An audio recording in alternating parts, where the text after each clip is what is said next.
Welcome back to the Automotive Market Minute, in which may or may not take just over a minute. My name is Steven Georgella. My name is Phil Trimitowski. And I'm James Sivko. If you're a general manager or anybody in the automotive space, you felt like May was one of the weirdest months of all time. We're getting phone calls from dealers for the first 20 days of May, wondering if this is actually February 2026. And then all of a sudden, since May 21st, going all the way into the first week of June, the automotive space has been on an absolute heater, or at least that's what I'm being told. So here we go. Dealer performance. We're going to be covering consumer spending. What exactly is happening with the consumer? Delinquencies. I know you don't want to hear about it, but it's one of those things like I'm always okay with bad news. I'm never okay with no news. Mr. James Sivko is here to tell you all about it. The consumer objections. What the hell are they thinking? And what are they telling us? Are they still complaining while buying? And then, of course, the labor market outlook. Looks to be a lot of jobs being created across the US. So let's talk about dealership performance. If you enjoyed this video, hit subscribe. It's free, and we want to make more videos that you love for people just like you. Thanks for the support. The numbers are fine. As they say in Colombia, estamos melos. New sales, 0.2%. Used, down 3.6%. There's a lot of pressure on the used market. But let's look at year over year. New sales down 1.8%. Used sales down 8.2%. Now, at the end here, I'm going to be covering a significant amount of information that is conflicting in the overall automotive market versus what we're being told. That's the most important thing here, because I just got off a call this morning with Brady from C Motors there in Mayfield, Kentucky. And here's the deal. He's looking and he goes, all right, well, at least I had a heater at the end of May to be able to close out with a decent amount of sales. But Steven, I'm not really making that much money. And if I didn't have a heater to close out May, it was not going to be good. So if he had a heater to end May and he still didn't make a ton of money, what happens if the market shifts just a little bit? On the surface, sales are holding up, I'd say better than expected. The April SAAR was revised up right around 15.9 or 16 million, and May came in around 16.1 million units. So demand is not falling apart. That being said, we are seeing macro pressure start to build. The 10-year Treasury recently moved up to about 4.6%. The 30-year crossed 5.1%. And these are levels that haven't been seen since 2007. So the market is telling us that it's still concerned about inflation and rates. And a big driver of that has been energy. Gas station spending has been up about 25% year over year. So while consumer spending may still look positive, more of that money is going into fuel instead of other areas. And in automotive, that's creating a clear shift. Hybrids have been a standout. Hybrid sales are up nearly 40% since the Middle East conflict began. And the sales pace is running about 6 times stronger than EVs. On the used side, the market looks more seasonal, but pricing is still firm. Used prices are up more than 5% year over year, and wholesale values remain strong. The key takeaways for dealers is this: it's not a weak market, but it is a selective market. Affordability, fuel costs, and inventory mix matter. Dealers should watch new versus used separately. Pay close attention to hybrids and other fuel-efficient inventory, and avoid assuming that total sales are going to tell the full story. This slide is very long-term. It dates back to 1990, and it is kind of designed to get a reaction from you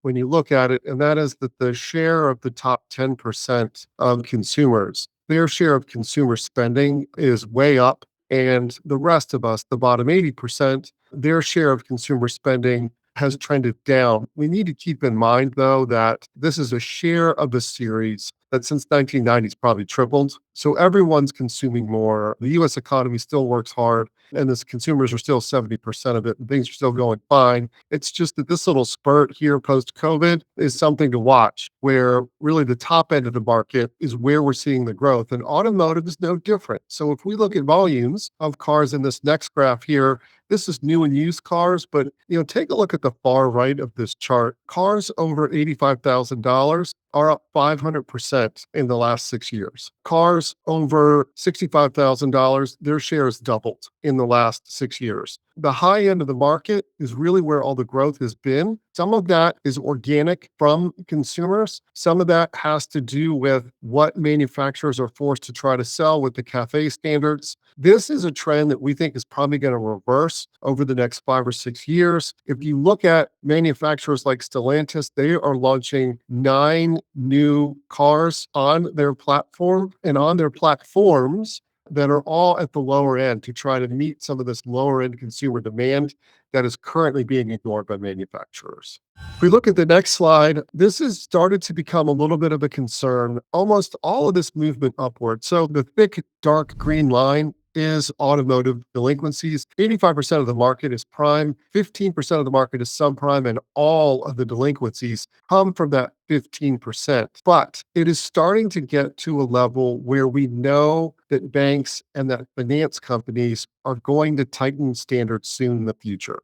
Standards remain relatively loose for auto loans. Sometimes they perform a little better than the overall credit market, which is the very thick blue line. But we've been lagging here for about the last decade or so in the automotive space. That's not prime borrowers. That's not where 85% of the business is.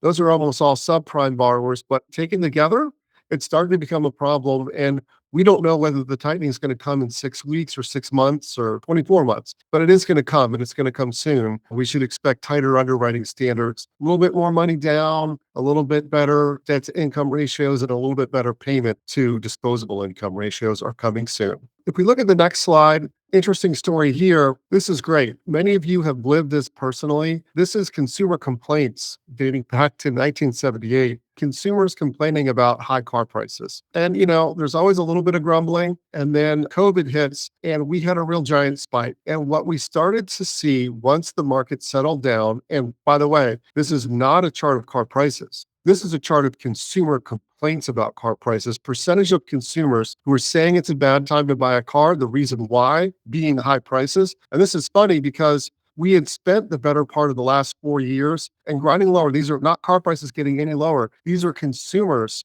slowly but surely adjusting their behavior to higher prices.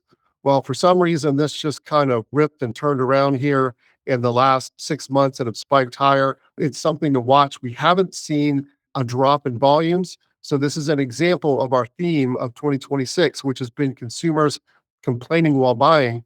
Their secondary complaint, if we go to the next slide, is interest rates. And consumers have not been focused on interest rate spikes and on levels of interest rates since the highs of the 1980s. And maybe this is a generational thing.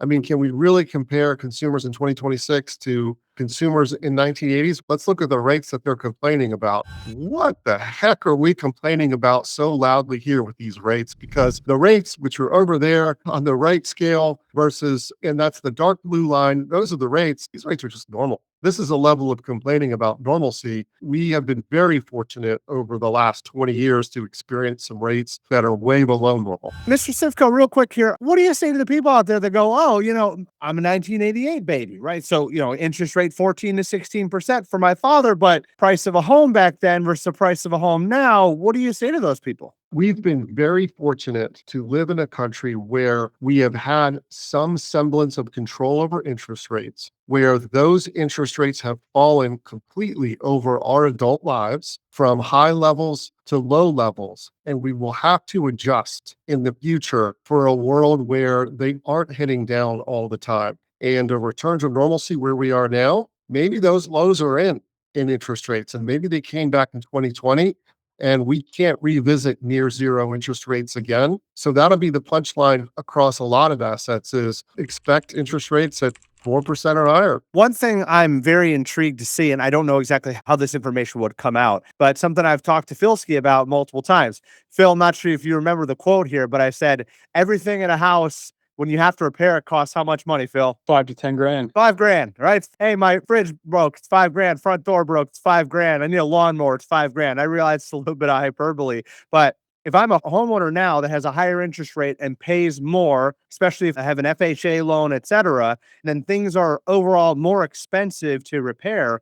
I'm wondering in 10 years, I'm wondering what the American dream looks like, because if I have a much higher percentage of my income going in to just keep the house the way it is, does that end up putting me in a much different position financially? And does the viewpoint of the American dream, which has already changed a decent amount with younger people, does it change even more? Do you have opinion on that? Some would call it a home. Some would call it a vehicle to sell you very high margin building products and appliances. If you have a residential real estate agent standing with hands on hips and shoulder pads and pointing at you and saying that my parents bought a condo in Austin for $16,000 and it's now worth 350, maybe we're leaving out a $40,000 kitchen redo and we're not really thinking about the $50,000 in property taxes that have been paid over those 40 years. That does not imply that the same thing's going to happen and it's going to go from $350,000 to $5 million.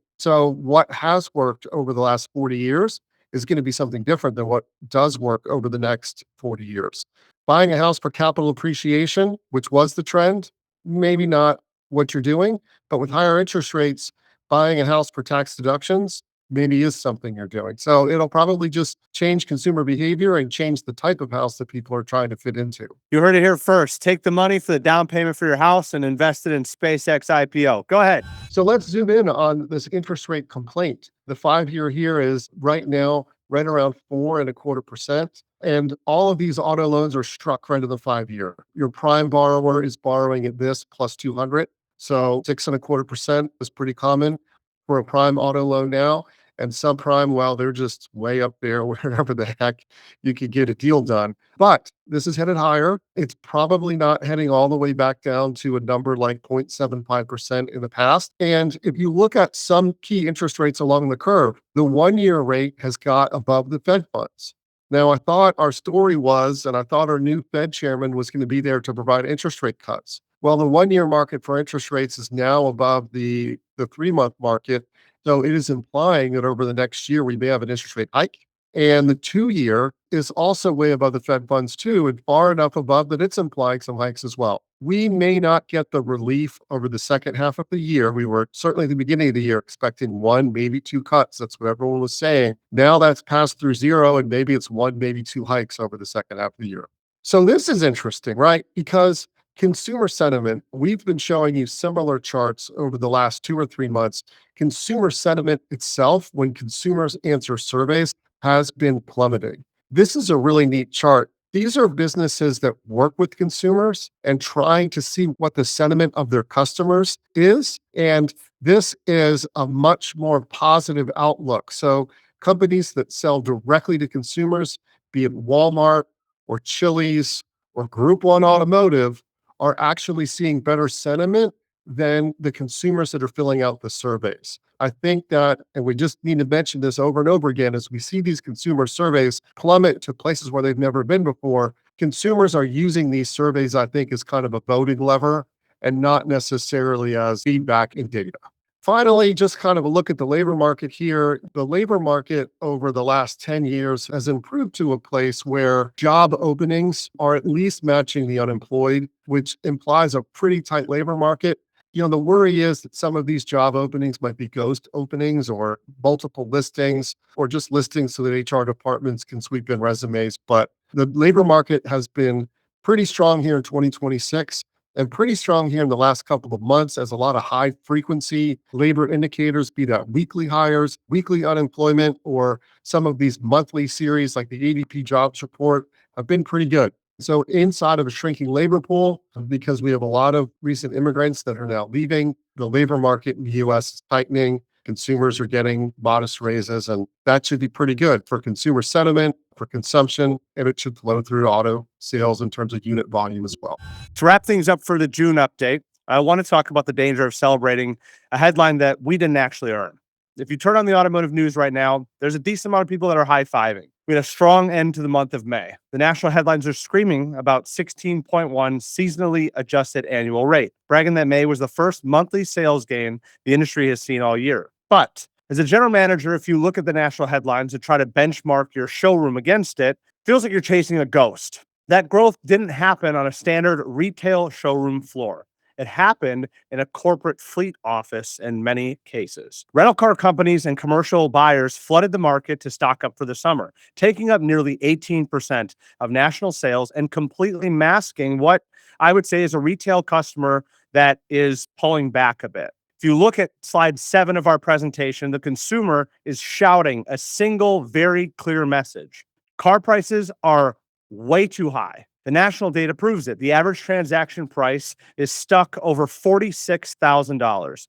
When you combine that with stubborn interest rates, the average monthly payment has ballooned to an astronomical $810 per month. That gives me anxiety. That's an absolute anchor on consumer velocity. Now, unless you're holding a massive stack of hybrid keys like Honda or Mazda, who completely carried the year-over-year numbers last month because desperate buyers are fleeing a $4.50 gas pump, the everyday retail market is bleeding. But look at our data. At Fountain Ford, clients grew at 0.2% month over month in new sales, while the broader traditional gas-powered segment struggled to find their footing. Our stores held the line. You held the line. You beat the true retail market because your teams didn't get a rental car company fleet bailout to make your month look really good. You won those deals on the concrete. Now, we're down 1.8% year over year on new, and we felt the squeeze on used, with our clients seeing used sales dip 3.6% month over month and down 8.2% year over year. That's the velocity trap that we've been talking about. It's tightening its grip a bit. Now, some analysts will point out that manufacturers have pumped up new car incentives up 21% to nearly $3,300 per unit. But as Mr. Sivko has explained to me multiple times, that is not very impressive. They'll tell you that it's cannibalizing your used lot, but let's keep it real. That 21% jump sounds massive only because we're coming off of historic lows. At roughly 6.4% of MSRP, these incentives are nowhere near the 10% standard support we saw back in 2019. So do not be impressed with these manufacturers. They are not focused on pushing these discounts much higher. They are giving you just enough to keep the factories moving, but not enough to bail out your lazy sales process if you have one. They aren't coming to rescue the margin, especially when nearly 1/3 of your trade-ins are carrying a staggering $7,200 in negative equity. But here is where your opportunity lies this month. Even as your big tax wave has wound down, there is still a steady trickle of remaining liquidity sitting in local bank accounts. And buyers are simply waiting for a dealer who can help them solve the monthly math and overcome the sticker shock of slide 7. Take a screenshot of slide 7, show it to your salespeople, show it to your sales team so you can know the customer. Your sales team has a golden opportunity to shine this summer by proactively structuring deals to attack that $810 monthly payment hurdle, using your data to target buyers who need an equity reset, and leveraging your fuel-efficient inventory to solve that pump pain. You can unlock those deals that other dealers cannot. The market is shifting, but you have already proven that you can out-execute the macro conditions. Just keep pushing, lead into your data, and let's go win the summer. On behalf of my esteemed colleagues, Mr. Phil Chebotowski and Mr. James Sivko, I think I said this last month. My name's Steven Dragella. I really don't know what the hell is happening, but if shit hits the fan, we're definitely going to kick everybody else's ass. We'll see you again next month on the Automotive Market Minute. Out.